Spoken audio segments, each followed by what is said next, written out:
it is discipline, it is work, and it's a labor of love. You love the Word of God, but there is a discipline that comes with it. You just constantly, consciously, not this, but I choose this, and it's I am resolved. Things that are higher, things that are nobler, these have allured my sight. And so it's just constantly carrying the Bible around, picking it up every time you can, and just plowing and plowing and plowing and searching and studying and meditating. And in some ways it just doesn't do too much good to read fast. You've got to meditate. You've got to deeply meditate.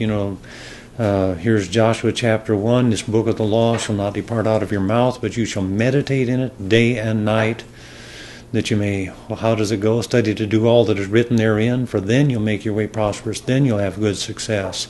So here's Joshua, here he is appointed to succeed Moses. He was the one that was Moses laid his hands on him. He was anointed with the spirit of wisdom and so on. He was a man who commanded the sun to stand still. There was no day like it before or since. He commanded the Jordan, and the Jordan split. And so Joshua was a mighty man of God. He was one of the two that made it to see the promised land, And yet, with all of that here, the Lord was saying to him, Joshua, if you want to see success, you are going to have to meditate on the Word of God and obey the Word of God.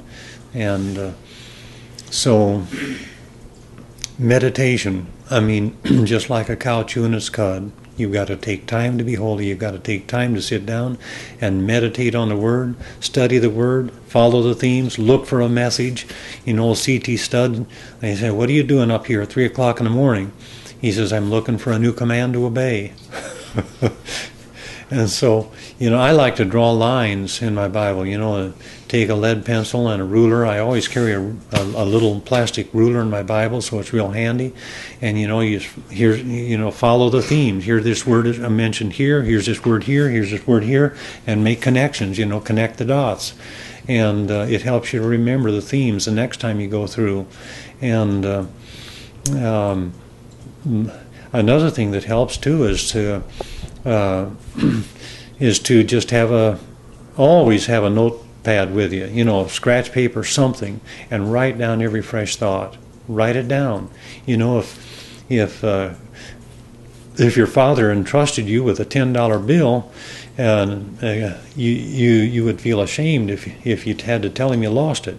And so here God gives us some precious thoughts, fresh thoughts, thoughts that I can share, thoughts that I can relate, thoughts that might be a seed of a sermon or whatever. And you don't want to lose them.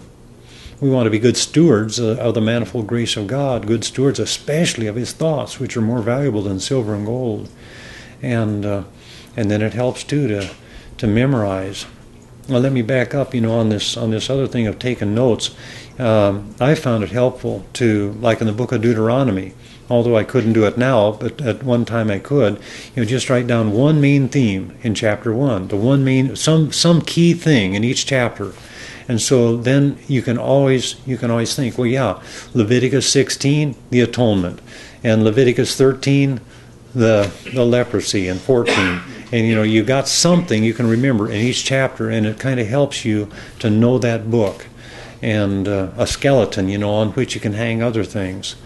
That helps, but it especially helps to memorize the New Testament epistles. When I started out as a Christian, I was around some navigators, and you got the topical memory system, but that's the tough way, memorizing one verse here and one verse there.